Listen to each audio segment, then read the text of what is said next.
you and show you how this was ammo for the fanboy channels in this toxic community. Okay. So in this Eurogamer article, Mark Cerny starts talking about the PS4 Pro's computational power.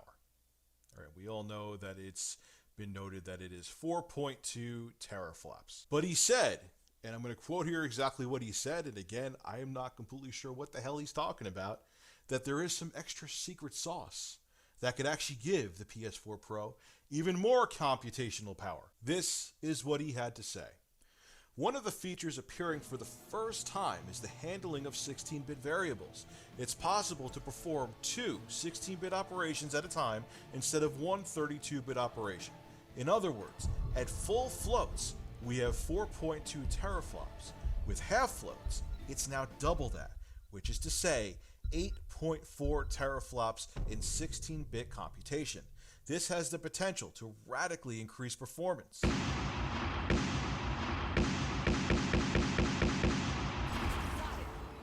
That was it. That was all he had to say. Everyone lost their minds at that point. The YouTube gaming community imploded. You had the Sony fanboy channels boasting, "Oh, see, look at all. We have the less floats because you could cut the floats in half.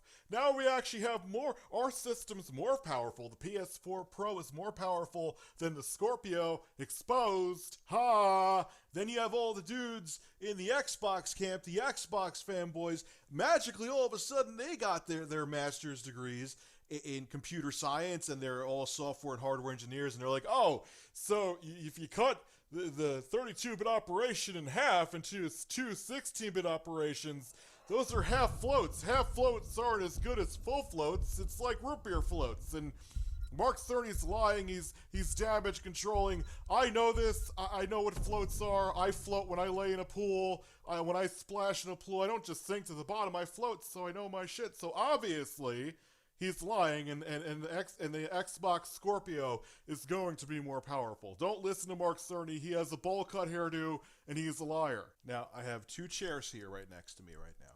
Okay? I need all the dudes from the Xbox fanboy camp to sit in this chair here. And I need all the dudes in the Sony fanboy camp. You need to sit right here. And you both need to sit down. You need to shut the fuck up. And admit to me that you have no idea what the hell you're talking about. You have no idea of what the true benefits are of performing two 16-bit operations over one 32-bit operation. You don't know what the drawbacks are. You have no idea. So to everyone in the Sony camp, you can't boast because you don't know what actual performance gains you will get from this. Maybe there are certain games it won't work well with it. Maybe like open world games, for example, you can't do something like this and have two 16-bit operations as opposed to one 32-bit operation. I have no idea. I'm not pretending like I do, but maybe there's more drawbacks to it than Mark Cerny wanted to talk about. Maybe there is no drawbacks to it, and it will make the PS4 Pro be on par with the Xbox Scorpio. Maybe they figured something out. Maybe Mark Cerny sat down with his, other software engineers and said, "Hey, if we implement this into our PS4 Pro dev kit, it'll make us more competitive with the Xbox Scorpio." Again, I'm just speculating. I have no fucking clue. But at least I'm admitting that I don't have a clue. Whereas you idiots in both the pro Sony camp and the pro Xbox camp, you're sitting there attacking each other, clawing at each other's faces, and you don't know fuck all about what he said. And then you're going around fighting with each other on Twitter and making stupid analogies, proving more so that you have no idea what Cerny was talking about in terms of computational performance of the PS4 Pro. Well, it could be 8.2 teraflops, but there has to be disadvantages. That's like, would you rather have a whole pizza or would you rather have a half a pizza? What the fuck does that even mean? What does that mean? Could you explain it to me? Because I don't understand it.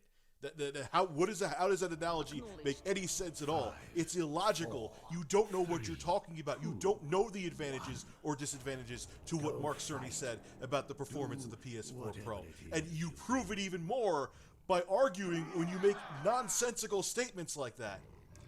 Look, I get it. All right, you guys have YouTube channels, and you've based your YouTube channels around your fanboyism, and you have to make videos either defending or promoting your said console of choice or said corporation of choice, because that's what people watch you for. They don't want to hear the truth. They just want to hear you spin things that they want to hear. So if something good comes out about Sony or the PS4, you're going to praise it and parade it around and brag about it on your YouTube channel.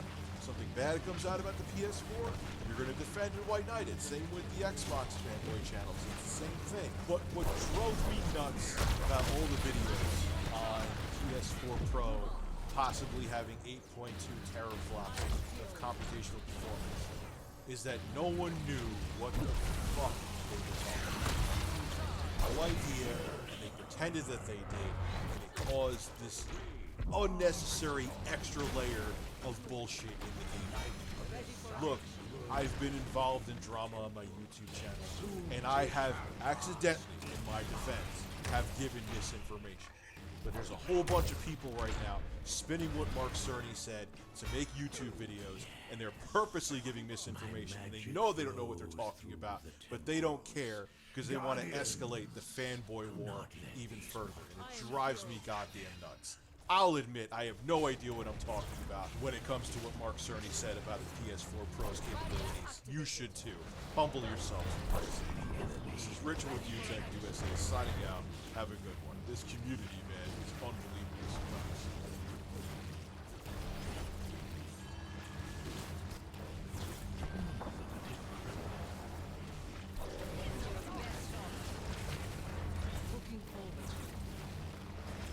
The Blue Pure XR. Blue calls this their $2.99 flagship killer. It's not though. No. Skip it up and that up. What's going on, ladies and gentlemen? This is Rich of Review Tech USA, and about a month ago, Blue was kind enough to send me out the Blue Pure XR. This is their $2.99 smartphone, and it's an interesting phone. Blue says that it's supposed to compare to, in some ways, flagship killers. You know, it has an 8-core processor, 1080p Super AMOLED display, 16 megapixel camera on the back. But with all those numbers out there, and the number including the price of $299, is it really worth your money?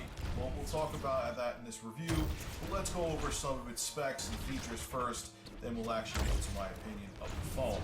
Well, here is the Blue Pure XR. Right now I have the screen on right now. Again, it's an AMOLED screen. It's a 5.5-inch panel at 1080p. It's not a 2K screen or a 1440p screen, which may disappoint some people, but honestly, unless you're looking to do virtual reality, having a display that bright, or having a display with that many pixels, I should say, isn't really that big of a deal. Plus, even at this size, the 5.5-inch screen at 1080p, you're getting 401 pixels per inch, which is pretty pixel dense. So you're going to have clear text on here, you're going to have clear visuals when you surf websites, it's going to look fine. So again, unless you're looking to do VR, that to me isn't a big deal. But this is also covered in Corning Gorilla Glass 3, so your screen will be pretty durable.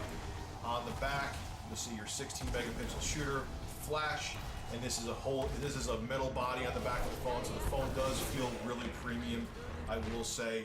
On the bottom, which is very nice, it comes with USB Type-C, rest in peace, micro USB, no one will miss you. Some people didn't care. People were fine with micro USB. I really hated it.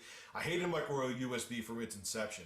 Headphone jack on a fairly slim phone. Apple, you see that? It's a headphone jack. I think actually on the side here you have your power and volume rocker, which are nice and clicky. So you can definitely feel when you're hitting the buttons. Up on top here we have nothing except antenna bands and a microphone hole. On the side here, you have where you put your micro SIMs. I wish that Blue would go over to nano SIMs with some of their phones, but they don't. But whatever, it's cheap to go out and get a micro to nano SIM adapter. Not really a big deal. And that's pretty much it. The phone does feel really good. It does feel more expensive than it actually is in most aspects. There's one I'm going to mention that they really fell short on. But beyond that, the phone does feel like a very premium phone. It feels more in line with like an HTC 10 or a OnePlus 3. Because even though OnePlus 3 is $1 more than this, I still consider that a flagship phone. So build quality wise, in general, it does feel really nice. Now, like John Rettinger from Techno Buffalo says, and he has a very good point, and you'd be amazed how many people review phones and do not bring this up. How the hell is the call quality on the phone?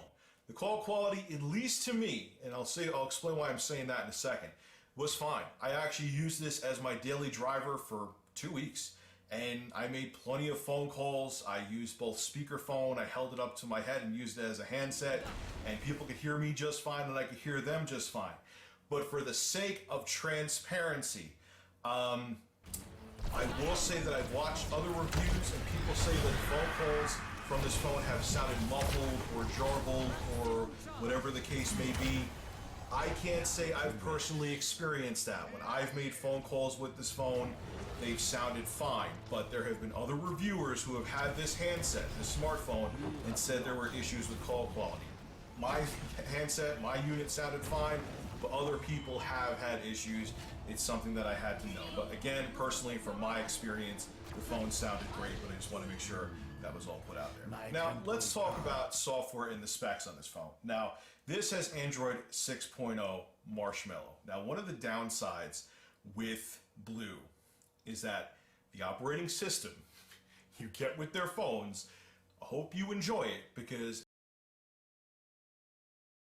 I knew we could do this.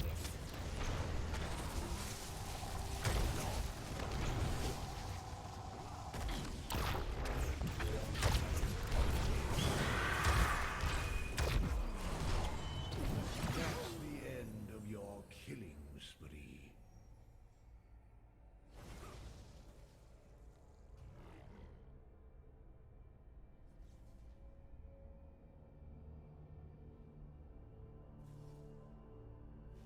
Let us capture this mercenary camp.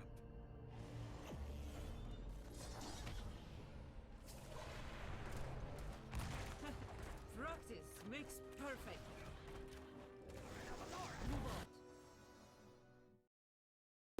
For YouTubers or media outlets to be able to review their games. Those review codes would only go out exactly 1 day before the game comes out, meaning that, meaning that no one will really have a chance to review the game.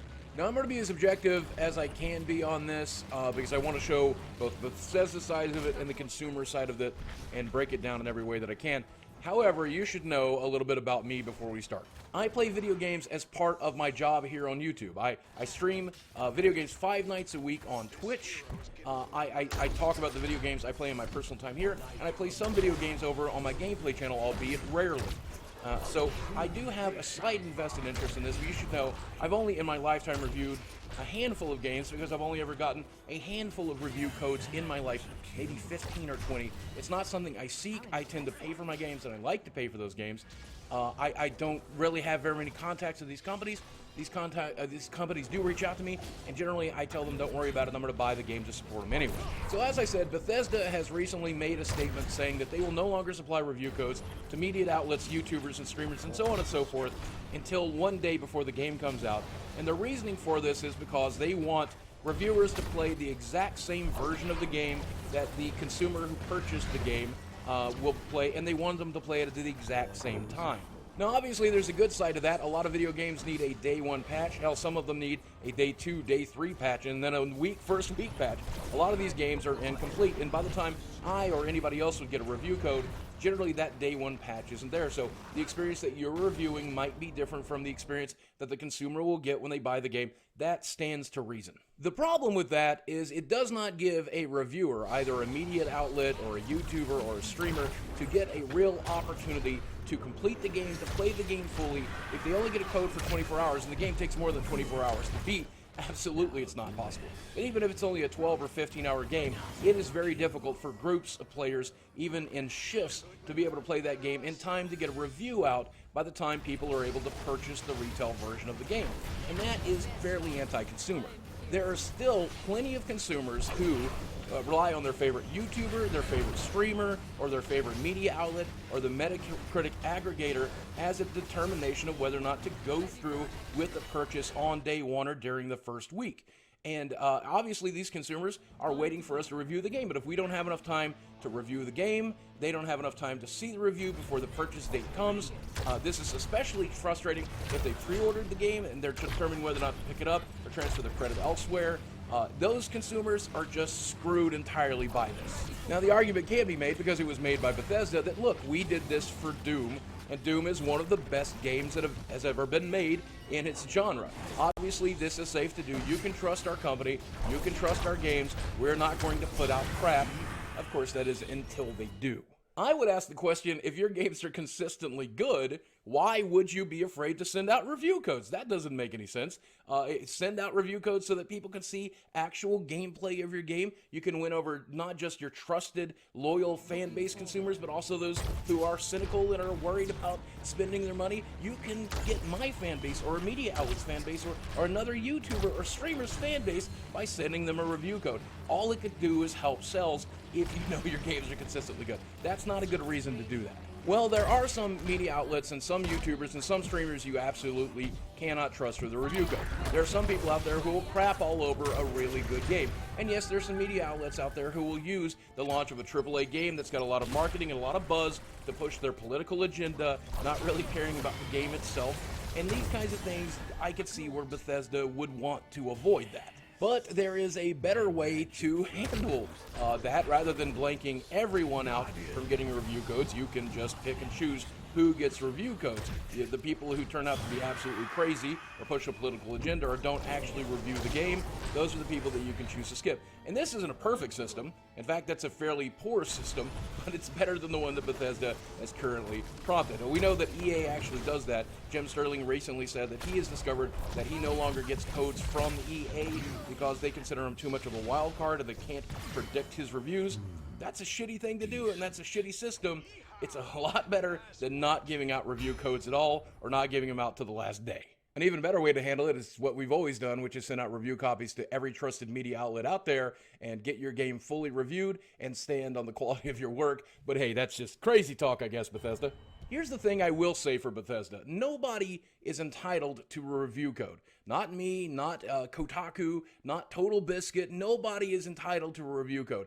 It is entirely up to Bethesda to do what they want to do when it comes to the review process. The flip side of that coin is that also the sale of the game is not guaranteed, and a lot of consumers who rely on seeing somebody they trust play that game or seeing several reviews of people that they trust about that game are not going to purchase. They're not going to pre-order. They're not going to purchase on day one. In fact, they'll wait for the reviews to come out. They'll probably even wait for the first price drop of the game at the end of the first month where it drops $20 in price, and that's good for the consumer. So if you force us to do that, a lot of us smart consumers, we're going to do that. Because while there are many reasons for Bethesda to do this, there really is only one. They are a corporation, and just like any other corporation, they are thinking about money. If you look at this at the most innocent parameters as possible, you could see a company that knows their work is good, trusts their works, and doesn't want their bottom line to be damaged by loose cannons and wild cards and crazy people who will push their political agenda, therefore damaging their marketing and damaging their game, ultimately damaging their sales. That's the most innocent way to approach this. But the reality is much more nefarious, because it sets a precedence in which they can sell a game that is subpar, either mediocre or very, very bad, and get excellent sales based on pre-orders and people who buy on day one, knowing they'll never see independent gameplay of that game. They will never see a third party review it or talk about it. All they'll see is marketing, and obviously they're going to tell you it's a good game to sell it. And I'm going to be honest, on a year that Sean Murray just shit the bed with No Man's Sky, this is a bad direction to be going in.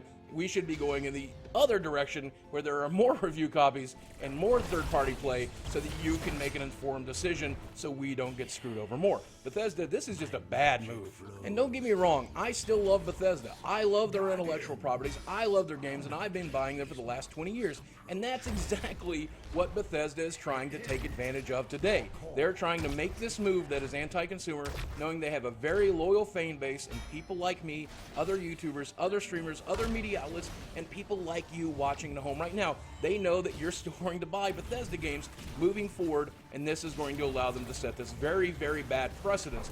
Not just a bad precedence when their company is involved, but for gaming as a whole, because every gaming industry member is going to see this, and if we let Bethesda away with it, then guess what? They're going to follow suit and do the exact same thing, which will put us into a world where you and I as consumers will no longer be able to see third-party game reviews, third-party gameplay, and be able to make an honest opinion for ourselves. Instead, we will be stuck relying only on the marketing, and that is very, very bad. I'm glad to say that No Man's Sky was an exception, a game that I still kind of enjoyed, but I know a lot of you hated, and I don't want that to become the rule instead of the exception. So as always, to the consumers out there, be wary. You don't have to buy on day one, and you certainly do not have to pre-order. Please exercise that right. If Bethesda wants you to wait a weekend for to purchase their game and wait till we review, you should abide by that and absolutely do that. Wait till the reviews come out. Let them see slow sell figures in the first week, and maybe they'll change their mind. And if anybody from Bethesda is watching, specifically the marketing fool who made this decision, yes, it's good for your company. I understand that. It's good for your company's bottom line. It's real bad for the industry, and it's real bad for the consumer. Please consider changing your mind. Guys, that's just one man's opinion. I could be wrong. Thanks as always for watching. I love you very much, and I'll speak with you again soon. Am I still picking up Skyrim Special Edition on day one? Oh, what am I saying? I'm a PC player. I pretty much had that with mods for years.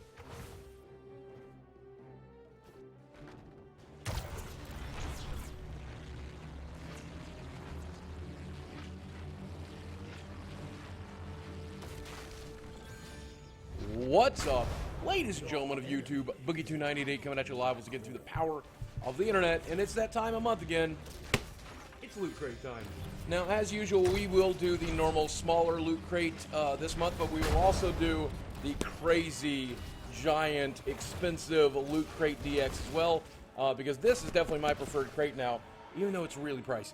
Now, Loot Crate is a monthly grab bag of nerdy goods, and each month is based on a theme, and this month's theme is appropriately horror. Oh, and for those of you who are interested in getting a Loot Crate for yourself or somebody you love, next month's theme is magical. I think that means Fantastic Beasts is going to be in there, Doctor Strange, a lot of other cool properties. So if you want to give that a shot and you order by the 19th, use the link in the description box below. Use my coupon code BOOGIE2988. You'll save some money, I'll make some money. No, you don't have to do that. You can just come back then and watch it. Okay, right up off the top. Check out Texas Chainsaw Massacre Leatherface plushie. Dammy, look at this. Look at this. Look at it. Who's this? Is this your new serial killer? MVP. Here you go. You ready? Get him. Leatherface is doomed. Well, here's this one's shirt. And no spoilers, but Negan is my kind of bad guy. What do you think, honey? Here you go. I grew up at a time that Friday the 13th was just part of our culture. I would have loved to have had this on my wall as a kid. Did we get this same book before? No, I remember we got a similar book that did a bunch of weird heroes. This one, though, is Regrettable Supervillains. It's a collection of little comic strips and stories behind some of the worst supervillains of all time. Oh wow, Donald Trump's in here. Ah, it's so Hillary. You guys always make fun of the kitchen gadgets they throw in here, but I love them, right down to my Doctor Who spork, which I use to eat cereal once a week. Look at this. This is a Nightmare on Elm Street Freddy Krueger glove chopsticks. Though I can't figure out how to work them. Normally they're tied together in the back. I can't really grab stuff.